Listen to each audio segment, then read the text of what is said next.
யோசியுங்கள். குரான்ல ஒரு இடத்துல அல்லாஹ் சொல்றான், குழந்தை யார்களுக்கெல்லாம் பிறந்திருக்கோ குழந்தை கொடுத்தவங்களை பத்தி சொல்றான். யஹபு யஹபு லிமன் யஷாஉ ذுகூர் வ யஹபு லிமன் யஷாஉ இனாதா. யஹபுனா ஹிபான்னு சொல்லுவாங்க, கிஃப்ட். இறைவன் அன்பளிப்பு தந்திருக்கிறான். சில பேருக்கு ஆண் மக்களை, சில பேருக்கு பெண் மக்களை, சில பேருக்கு இரண்டும் கலந்து என்ன தருகிறான்? அன்பளிப்பு. ஹிபா என்று வார்த்தை வருகிறது. திருக்குரானிலே வேறு பல இடங்களில் நிஅமத், அருட்கொடை என்று வருகிறது. யாருக்கு குழந்தை கொடுத்தானோ அது ரஹ்மத் என்று வார்த்தை வருகிறது. ஜீனத்துல் ஹயாத்தி துன்யா, உலக வாழ்க்கையின் பெரிய அலங்காரமே குழந்தைன்னு வருது. ஆகா, நிறைய பாராட்டி சொல்லிட்டானேன்னு பார்த்தா எல்லாம் கமுத்துற மாதிரி இன்னொரு இடத்துல இப்படி வருது. இன்னமா அம்பாலுக்கும் அவுலாதுக்கும் பித்னா, உங்க குழந்தைக பித்னான்ட்டான். பித்னான்னா தெரியும் இல்லையா? என்னங்க அர்த்தம்? நாசம், குழப்பம், விஷமம் அப்படின்னு அர்த்தம். ஒரு பக்கம் அலங்காரம்ங்கிறான், கிஃப்ட்ங்கிறான், மறுபக்கம் பித்னாங்கிறான். அப்படியானால் குர்ஆன் சொல்ல வருவது ஒரு செய்தி, உங்கள் பிள்ளைகள் உண்மையாகவே அல்லாஹ்வின் அன்பளிப்பா அல்லது ஃபித்னாவா என்பதை முடிவு செய்கிற பொறுப்பு பெற்றோரிடத்தில் இருக்கிறது. நாம நினைச்சா ஜீனத்தாக மாற்ற முடியும், ரஹ்மத்தாக நிஅமத்தாக மாற்ற முடியும், நினைச்சா ஃபித்னாவாகவும் மாற்ற முடியும். இன்னைக்கு நாம நம்ம பிள்ளைகளை எல்லாம் எந்த லிஸ்ட்ல மாத்திட்டு இருக்கிறோங்கிறத நாம யோசிச்சு பார்த்தா போதும். கொடுமை இங்கெல்லாம் பரவாயில்லை, நான் ஊரில் சொல்லுகிறேன். வயதுக்கு வந்த பெண்கள் தவறாக வாலிபர்களோடு பழகி சில நேரம் சகோதர சமயத்தை சார்ந்த வேறு சமயக்காரர்களுடன் கூட ஓடிப்போய் அவர்களின் மத பிரகாரம் திருமணம் செய்கிற உச்சகட்ட கொடுமை நடக்கிறது. இந்த வளர்ப்பை என்னவென்று சொல்ல, ஓடிப்போன அந்த பிள்ளையை என்னவென்று சொல்ல, அதை உருவாக்கிய பெற்றோரை என்னவென்று சொல்ல, வசதி கொடுத்து விட்டோம். ஒரு காலத்துல குழந்தைகளுக்கு, ஒரு காலத்துல சின்ன பசங்களுக்கு ஒரு ட்ரெஸ் அல்லது 2 ட்ரெஸ் வச்சிருப்பான், அவ்வளவுதான். ரம்ஜானுக்கு துணி எடுப்பாங்க, பக்ரீத்துக்கு துணி எடுப்பாங்க, அதை வச்சு வருஷம் பூரா ஓடும். இப்போல்லாம் 30-40 துணி இருக்கு. என்ன விசேஷமா இருந்தாலும் புதுசா துணி தான். ஒரே ஒரு ரப்பர் செருப்பு போட்டிருப்பானுங்க, ஹவாய் செருப்பு. சமயத்தில் ரம்ஜான் வர்றதுக்கு முன்னாடி பாதி அது கழண்டு போயிடும். அதை திரும்ப பின்னூசி போட்டு ஓட்டையில் குத்தி அட்ஜஸ்ட் பண்ணி ரம்ஜான் வரையும் ஓட்டிடுவாங்க இல்லையா? அப்படித்தானே நடந்தது. இன்னைக்கு குழந்தைகளுக்கு மட்டும் 5 ஜோடி தனியா இருக்கு. அது ஸ்போர்ட்ஸுக்கு, அது வாக்கிங்க்கு, அது வீட்டுக்குள்ள, அது வெளியே போறப்போ, இது ஸ்கூல் ஷூவு, ஒரு 5-6 வரிசையா இருக்கு. வசதி வாய்ப்புகள் குழந்தைகளுக்கு தருவதில் நாம் மிக மிஞ்சி விட்டோம். உடைகள் தருகிறோம், எல்லா விதமான அணிகலன் தருகிறோம், வசதி வாய்ப்பு தருகிறோம், தேவையான உணவு முறைகள் எல்லாம் செய்கிறோம். பற்றாக்குறை வறுமை, மார்க்க வறுமை மட்டும்தான். தீனிலே மாத்திரம் வறுமை, ஸ்பிரிச்சுவல் பாவர்ட்டின்னு சொல்லுவாங்க. வீட்டில் இன்னைக்கு எந்த பாவர்ட்டியும் இல்லை, ஆன்மீக வறுமை மாத்திரம் இருக்கிறது. குழந்தைகளுக்கு தர வேண்டியதை தராத போது வருங்காலத்தில் இப்படி எல்லாம் நடந்துருது. அப்புறம் என் புள்ள போயிட்டா, வெளியே சொல்ல முடியல, என்னமோ அப்புறம் அங்கே போய் இப்படி கல்யாணம் பண்ணிக்கிட்டா என்ன பண்ணுறதுன்னு தெரிய புலம்புறாங்க. நீ சில பேர் இப்படி சொல்கிறது உண்டு. என்னன்னு, என் பிள்ளையெல்லாம் நான் கிழிச்ச கோட்டை தாண்ட மாட்டான், என் பிள்ளையெல்லாம், என் பையன்லாம் நான் கிழிச்ச கோட்டை தாண்ட மாட்டான். இப்படி சொன்ன நிறையா வீட்டில் ஜம்ப் பண்ணி போயிட்டாளுவோம். ஆமாம், நடந்து முடிஞ்சிருச்சு. கடைசியில் வருத்தப்படுகிறோம். சரியான வளர்ப்பை, மார்க்க ஒழுங்கை கொடுத்து கொண்டு வரவில்லை என்றால் இனிவரும் காலங்களில் நம்முடைய பிள்ளைகள், நம்முடைய பசங்க நம்முடைய கட்டுப்பாட்டுக்கு இருப்பாங்களான்னு தெரியல. எல்லாத்துக்கும் மேல தீன் கொடுக்கணும், இஸ்லாம் கொடுக்கணும். உங்களுக்கு தெரியும், இப்ராஹிம் அலைஹிஸ்ஸலாத்தை பத்தி குர்ஆன்ல சுமார் 28 இடத்துல அவரை பத்தி ஒரே ஒரு வார்த்தை வருது. 28 இடத்துலையும் ஒரே வார்த்தை வருது. என்ன தெரியுமா? ஒமக்கான மினல் முஷ்ரிகீன், இப்ராஹிம் இணை வைப்பவர் அல்ல. குர்ஆன்ல நிறைய இடத்துல இந்த வார்த்தை வருது. ஹனீஃப முஸ்லிமா, அவர் ஒரு பியூர் முஸ்லிம். அவ்வளவு பியூரிட்டி அவருடைய இஸ்லாத்துல.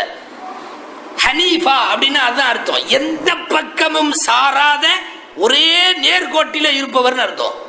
அல்லாஹ் குர்ஆன்ல நபிமார்கள்ல இப்ராஹிம் அலைஹிஸ்ஸலாத்துக்கு மட்டும்தான் அந்த வார்த்தையை பயன்படுத்துறான், ஹனீஃபம் முஸ்லிமா. அப்ப சுமார் 28 இடங்கள்ல அவர் இணை வைக்க மாட்டாருன்னு சொல்றான், பியூரான முஸ்லிம்னு சொல்றான், ஒரு ரோல் மாடலான முஸ்லிமாக அறிமுகப்படுத்துறான். அந்த இப்ராஹிம் பையனை வச்சுக்கிட்டு கஅபத்துல்லாஹ்ல துவா செய்யறாரு. ஒரு துவா, இந்த துவா குர்ஆன்ல இருக்கு, வஜ்னுபுனி வபனிய அன் நஅ்புதல் அஸ்னாம். யா அல்லாஹ், என்னையும் என் பையனையும் எந்த காலத்திலையும் உன்னை வணங்குறத விட்டுட்டு சிலை வணக்கத்துக்கு போகாம எங்களை பாதுகாத்துரு. என்ன இவரெல்லாம் போவாரா? அவர் பையனெல்லாம் போவாங்களா? அல்லாஹுக்காக வேண்டி அறுக்கிறேன்னு சொன்ன உடனே அருன்னு சொல்லிட்டு படுத்தவர் எப்படி போவாரு? நாம யோசிக்கிறோம். உயர்ந்த இடத்தில் அல்லாஹுவால் சான்றிதழ் தரப்பட்ட இப்ராஹிம் அலைஹிஸ்ஸலாம் வருங்காலத்தை நினைத்து பயப்படுகிறார்கள். என்ன பயம்? வஜ்னுபனி வபனிய அன் அஅ்புதல் அஸ்னாம். எந்த காலத்திலாவது என்னுடைய பிள்ளை இப்படி போய் விடுவானோ என்கிற பயத்தில். ஹஜ்ரத் இப்ராஹிம் அலைஹிஸ்ஸலாம் போன்றவர்களுக்கு அந்த பயம் இருந்தது என்றால், ரொம்பவும் இப்படியும் அப்படியும் கலந்து வாழ்ற நமக்கெல்லாம் நம்முடைய பிள்ளைகளை பொறுத்தவரை அது வருங்காலத்தில் எப்படி போகும் என்பதில் வேணும் இல்லையா? நான் தாய்மார்களுக்கு குறிப்பாக சொல்லுகிறேன், நம்ம பிள்ளைகளுடைய பசங்களுடைய ஃபர்ஸ்ட் ஹீரோ பேரண்ட்ஸ் தான். பேரண்ட்ஸ் தான் ஃபர்ஸ்ட் ஹீரோ. பள்ளிக்கூடங்கள் உருவாக்குவதை விட, ஸ்கூல்கள் தரும் ஒழுக்கத்தை விட, வெளியில இருக்கிற ஒழுங்குகளை விட, வெளியில இருக்கிற எந்த நல்லது கெட்டதும் பாதிப்பு ஏற்படுத்துவதை விட மிகச்சரியாக அவனுடைய உள்ளத்தில் போய் உட்கார்றது ஒரு தாய் தகப்ப செய்யற நன்மை அல்லது தீமை எதா இருந்தாலும் உட்காந்துரும். முதல்ல உட்கார்றது அதான் வரும். 6 வயதில பிஞ்சு விரல் பிடித்து உங்களுடைய பிள்ளைகளை கூட்டிக் கொண்டு பள்ளியாசலுக்கு வந்து பாருங்கள். 6 வயசு 7 வயசுல அவனோட பிஞ்சு விரலை பிடிச்சிட்டு நீங்க கூட்டிட்டு வந்தா சத்தியமாக கிழவன் ஆகிற வரை நீங்க இல்லைன்னாலும் அவன் பள்ளியாசலுக்கு வருவான். உருவாக்குவது நாம் தானே. மார்க்க நெறிப்படி பிள்ளைகளை உருவாக்கினால் மட்டும் தான் அவர்கள் நமக்கு கிடைப்பார். முழுக்க இஸ்லாமிய மயமாவே நடந்துக்கணும். மார்க்க ஒழுங்கு. தகப்பனார் மகனுக்கு சலாம் சொல்லணும், மகன் தகப்பனார் தாயாருக்கு சலாம் சொல்லணும். எத்தனை பேர் சொல்லுவோம்? என் பையனுக்கு நான் சலாம் சொல்லுவேன். இப்போ வேற நம்ம பையனுக்கு நானே சலாம் சொல்லுவேன். வீட்டில் உள்ள எல்லாருக்கும் மார்க்க முறைப்படியே ஒரு குடும்பத்தை கட்டமைக்கணும். சில பேர் உள்ள பிள்ளைகள்கிட்ட பழகிற அந்த சைக்காலஜி கூட தெரியறதில்லை. குழந்தைகள்கிட்ட கண்ணியமா பழகணும் கூட தெரியறதில்லை. டே எருமா மாடு கூப்பிட்றப்ப இப்படித்தான், அது விளங்குமா? வருங்காலம் பூரா மாடாத்தான் இருக்கும் வீட்டில். வேடிக்கை சொல்லுவாங்க, நண்பர் ஒருத்தர் வந்திருந்திருக்காரு. இவன் உள்ள வர்றப்பவே தான் பையனை இப்படி காதை பிடிச்சி இழுத்துக்கிட்டே வந்திருக்கான். யாரு பையன்? வந்தவர் கேட்குறாரு, நம்மளுதான். என்ன பேரு? சனிய. உள்ள இருந்த நம்ம சவுண்ட் விடுது. ஏங்க அவர் உங்க பேரை கேட்கல, பையன் பேரை கேட்கிறாரு. தேவையா? கூப்பிடுறதெல்லாம் மாடு சனிய. பத்வாவுக்குள்ள வாக்கியங்கள் ஆம்பளை மட்டுமல்ல பெண்களும் கூட குழந்தைகள் உருவாக்கத்தில் அவர்களின் வருங்கால நலனை கருத்தில் கொள்ளுகிற போது சின்ன சின்ன விஷயங்களிலே கூட இஸ்லாமிய ஒழுங்குமுறை பிரகாரம் கண்ணியத்தோடு ஒரு குடும்பத்தை செலுத்தினால் அந்த குடும்பம் நன்றாக அமையும். நாம் தானே உருவாக்குவது. இன்னைக்கு ஒழுக்கங்களை எல்லாம் தாண்டி எல்லா ஒழுக்கத்தையும் அவனுக்கு யார் சொல்றன்னா டிவி தான் சொல்லுது. பூரா இந்த எலக்ட்ரானிக் மீடியாக்களுடைய வருகைக்கு பின்பு சமீபத்தில் ஒரு புள்ளி விவரம், ஒரு கணக்கெடுப்பு, இந்தியாவில் இருக்கிற குழந்தைகள் லீவு நாளில் அதிகமாக பார்க்கறது, பரிச்சை நேரத்தில் கம்மியாக பார்க்கறது, டெய்லியும் பார்க்கறது, அது இது எல்லாம் கணக்கு போட்டு வருஷத்தில் ஏவரேஜ் பண்ணி சொல்கிறாங்க. ஒரு நாளைக்கு 6 மணி நேரம் சராசரியாக இந்தியாவுடைய குழந்தை டிவி பார்க்குதான். பெர் டே 6 ஹவர்ஸ் பார்க்குறாங்க ஒரு நாளைக்கு. விளங்குமா? ஒரு நாளைக்கு 6 மணி நேரம் சராசரியாக இந்திய தொலைக்காட்சிகளில் குழந்தைகள் இருக்கிறார்கள். என்ன அங்கே இருந்து ஒரு பக்கம் ஒழுங்கீனம், கெட்ட நடத்தை மாத்திரம் போதிக்கப்படுகிறது, நல்லவைகளே கிடையாது. அப்படியானால் எதிர்வினையில் நல்லவைகளை தருவதை கடமையாக கொண்டிருக்கிற பெற்றோருடைய பொறுப்பு என்ன?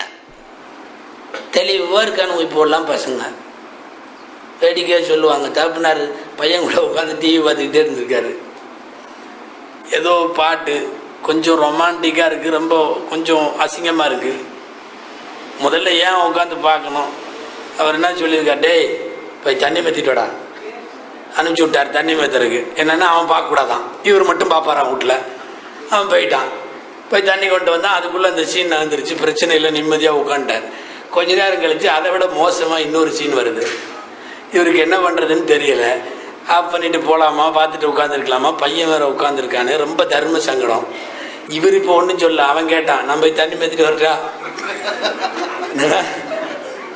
நான் வேணா போய் தண்ணி எடுத்துகிட்டு வரட்டா அப்படின்னு அவன் கேட்டிருக்கான். இல்லை, இந்த காலத்தில் தெளிவாக இருக்கிறார்கள்.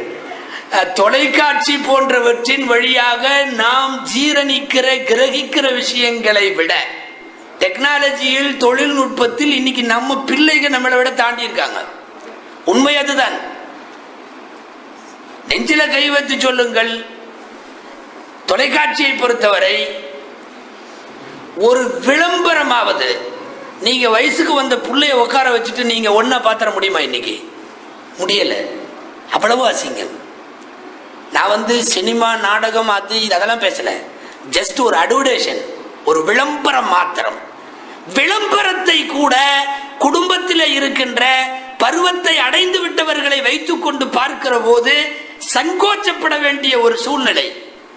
இந்த சூழ்நிலையில நாம பிள்ளைகளை வளர்த்து கொண்டிருக்கிறோம் அல்லவா? நீங்க தனியா பார்க்கலாம், அவங்க தனியா பார்க்கலாம்.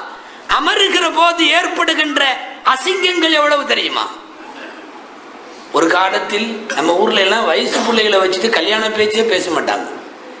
யாருக்காவது கல்யாணமா இருக்கும் ஊர்ல, அந்த மாப்பிள்ளைக்கும் அந்த பொண்ணுக்கும். ஆனா அந்த கல்யாண பேச்ச அவங்க வீட்டுல பொண்ணு பார்த்துருக்காங்களாம், நிச்சயம் வச்சிருக்காங்களாம், மே மாசம் கல்யாணம் வச்சிருக்காங்களான்னு பேசும்போது நம்ம வீட்டு வயசு பிள்ளை இருந்துச்சுன்னா நீ உள்ள போன்றுவாங்க.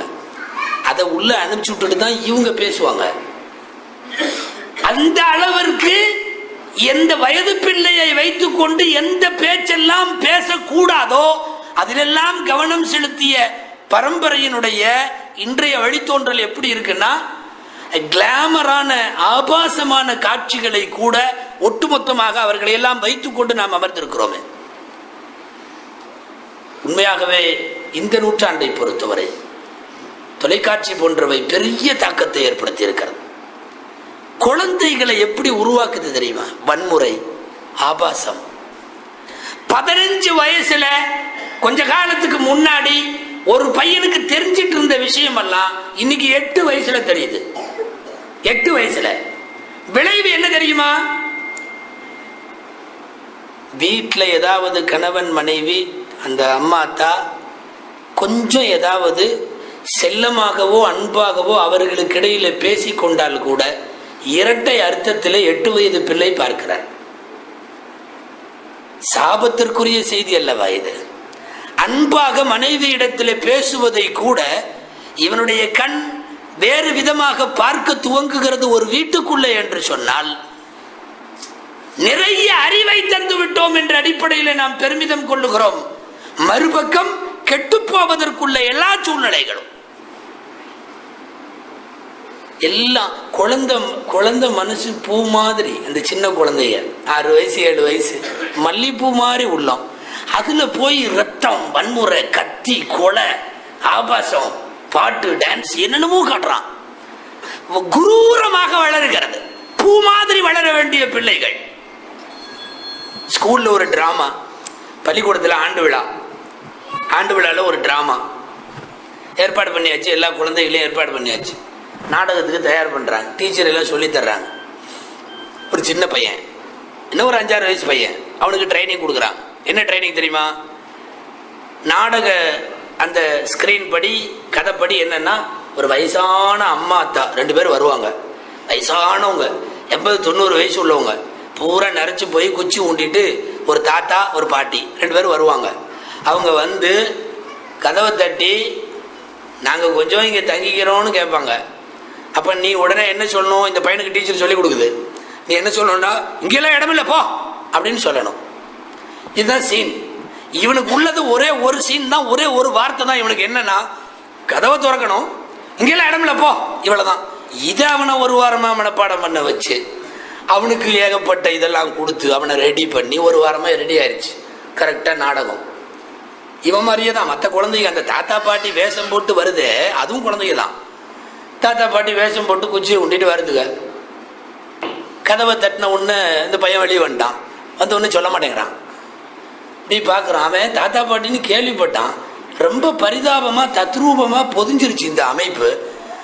இவங்கள வெளியே போன்னு சொல்றதுக்கு அவனுக்கு மனசு வர மாட்டேங்குது.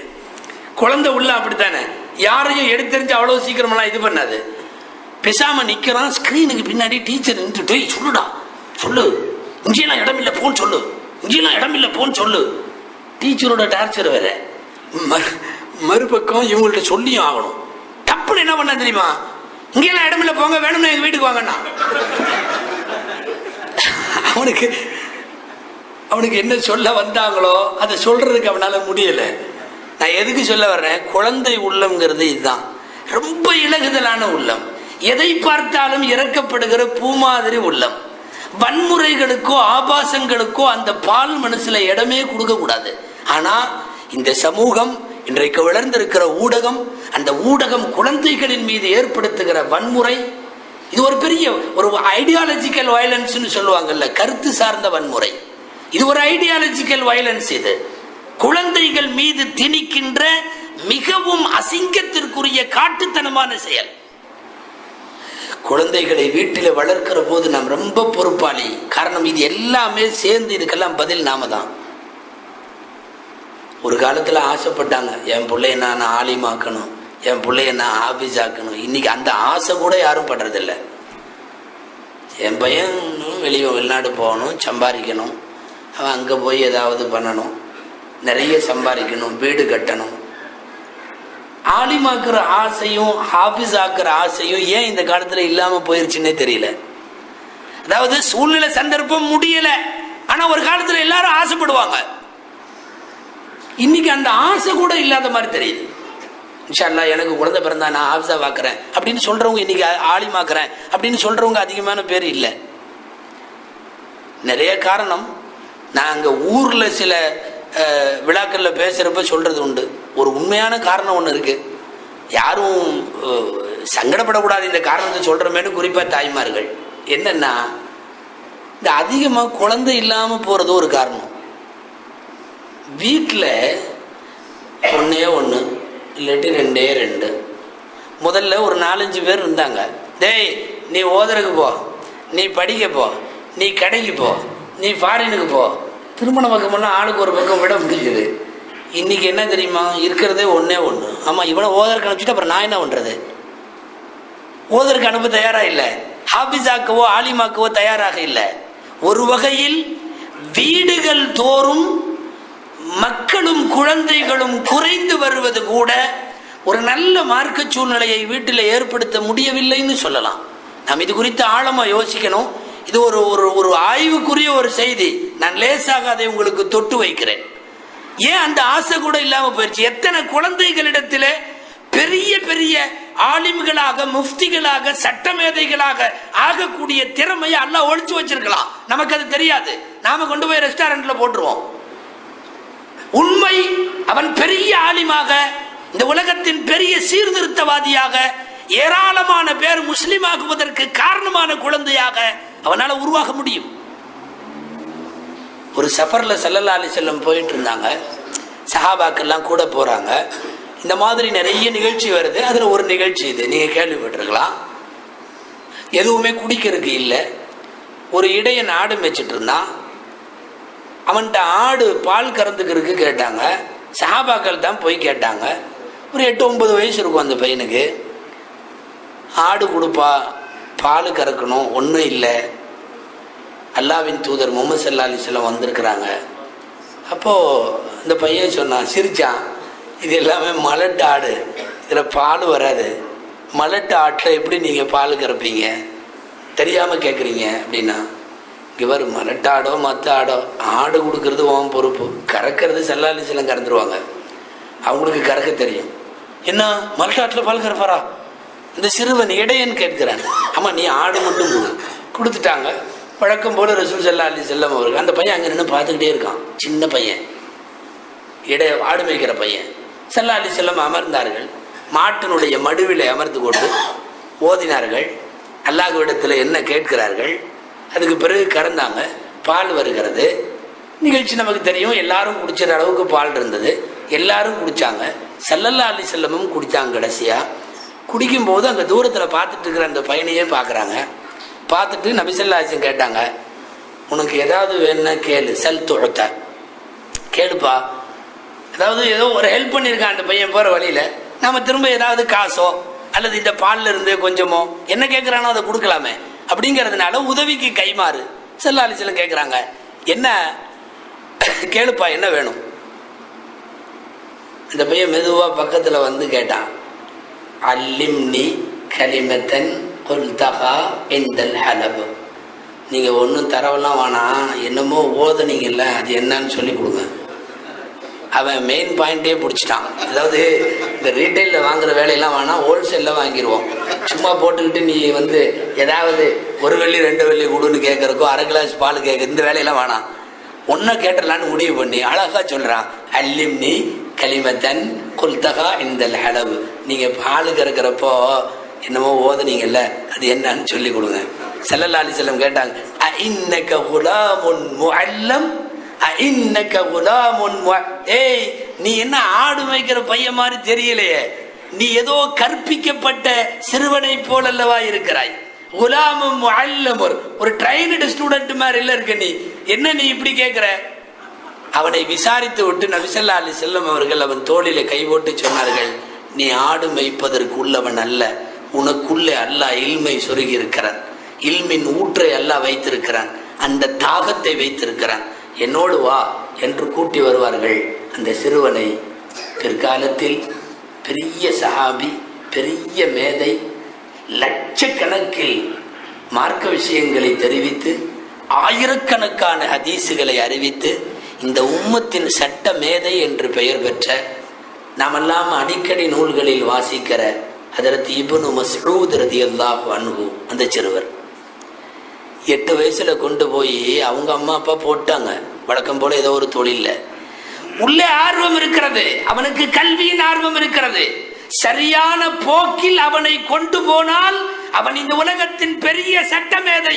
ரசூலுல்லாஹி ஸல்லல்லாஹு அலைஹி வஸல்லம் அந்த குழந்தைக்குள்ளே ஊடுருவி ஒளிந்திருக்கிற அந்த குழந்தையின் தனித்திறமையை கண்டறிந்து, நீ இங்கே இருக்க வேண்டியவன் அல்ல, என்னோடு இருக்க வேண்டியவன் என்று தோளிலே கை போட்டு அழைத்த போதுதான் இந்த உலகத்தின் பெருமேதைகள் உருவாக முடிந்ததுன்னா, ஏன் குழந்தைகளை இப்படியெல்லாம் உருவாக்கணுங்கிற ஆசை கூட இந்த காலத்தில் இல்லாமல் போயிருச்சே அப்படிங்கிறத நினைச்சா வருத்தமா இருக்கு.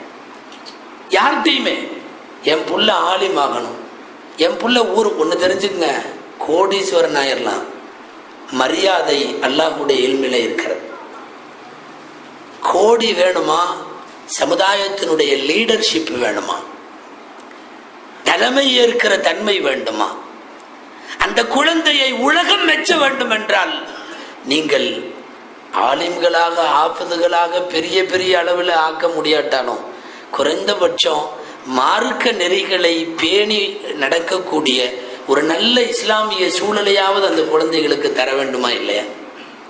அடுத்து இந்த குழந்தைகளை இப்படியெல்லாம் தர்றதுக்கு முன்னால மிக முக்கியமான செய்தி என்னன்னா, அவர்களை வளர்க்கிற போது அந்த பொறுப்பில் இருக்கிற பேரண்ட்ஸும் சரியா நடக்கணும். ஹதீஸ்ல வருதுல்ல, ரஹிமல்லாஹு இம்ரான் அல்லக அஸாஹு, தன்னுடைய குழந்தைய கண்டிப்பதற்காக வீட்டிலே சாட்டையை தொங்க விட்டிருக்கிற மனிதனுக்கு அல்லாஹ் அருள் புரிவானாக அப்படின்னு துவா செஞ்சாங்க ஸல்லல்லாஹு. இங்க ஒண்ணு தெரிஞ்சுக்கணும், அடிக்கிற தந்தைன்னு சொல்லல, டப்பு டப்புன்னு எடுத்து குழந்தைகளை அடிக்கிறது இல்லை, அது குழந்தைகளுடைய சைக்காலஜியே தெரியாதவங்க செய்யற வேலை. குச்சியை வச்சு தொங்க விட்டிருக்கிறவனுக்கு அருள் புரியட்டும், அடிப்பவனுக்கு அல்ல. அப்படின்னா கண்டித்தே வளர்க்க வேண்டும், காட்டியே வளர்க்க வேண்டும், வன்முறை பிரயோகிக்க வேண்டாம், ஆனால் பிரயோகிப்பேன் என்று சொல்ல வேண்டும். அதுதான் அதற்கு அர்த்தம். தாயும் தந்தையும் இந்த தரத்தில் முதல்ல வளர்க்குறாங்களா? எந்த கடமையும் சரியாக செய்யறதில்ல. பேர் வைக்கிறதுல இருந்து, குழந்தைக்கு செய்யறதுல இருந்து, கல்யாணத்துக்கு பொண்ணு பார்த்து கொடுக்கறதுல இருந்து, இன்னைக்கு உள்ள குளறுபடிக்கெல்லாம் அதான் காரணம். 7வது நாளில் பேர் வைக்கணும், 7வது நாள்லையே அகீகா கொடுக்கணும், 7வது நாள்லையே தலைமுடி எடுக்கணும், எல்லாம் 7வது நாள் செய்யணும். முடிந்தால் மருத்துவர்கள் உடன்பட்டால் 7வது நாளிலேயே சுன்னத்தும் செய்யணும். இது எல்லாமே மார்க்க நடைமுறை. இந்த அகீகான்னு ஒரு வார்த்தை இருக்குல்ல, அகீகா அப்படின்னா என்ன தெரியுமா? அகீகாங்கிற வார்த்தைக்கு நீங்கள் அரபி டிக்ஷனரியில் போய் அகீகான்னா என்னன்னு பொருள் பார்த்தீங்கன்னா அங்கே இருக்கும். என்ன தெரியுமா? குழந்தை பிறந்தவுடன் இருக்கின்ற தலைமுடியினுடைய முதல் முடி, அதுக்கு பேர் அகீகா. 7வது நாள் அதை எடுத்துட்டு கொடுக்கறதுக்கு பேர் தான் அகீகா. நாம் இந்த ரெண்டையுமே வேற மாதிரி பண்ணுவோம். பேர் 40ல் வைப்போம், அகீகாவை 3 வருஷம் கழிச்சு கொடுப்போம். சில பேர் ஃபோன் பண்ணுற மசாயிலுக்குன்னு, ஹஜ்ரத் பையனுக்கு அடுத்த வாரம் கல்யாணம், சரி இல்லை அவனுக்கு இன்னும் அகீகா கொடுக்கல, கல்யாணத்துலேயே ஒன்றா அறுத்து போட்டுடலாமா? போடு, நல்ல வேலை சுண்ணத்தை முன்னாடியே பண்ணிட்டான். என்ன கொடுமை இது! 7வது நாளில் செய்யப்பட வேண்டிய பேர் வைக்கிறது, அகீகா கொடுக்கறது, தலைமுடி எடுக்கிறது, மார்க்கத்தினுடைய கடமைகள், இஸ்லாமிய கடமைகள் எதையுமே அந்த குழந்தைகளுக்கு துவக்கத்திலிருந்து சரியாக செய்யவில்லை என்கிற போது தானே எல்லா விதமான குளறுபடிகளும். பேரண்ட்ஸ் சரியா இருந்துட்டாங்கன்னா அல்லாஹ் நிச்சயமா பிள்ளைகளை காப்பாத்திடுவான். ஆனா அவங்களே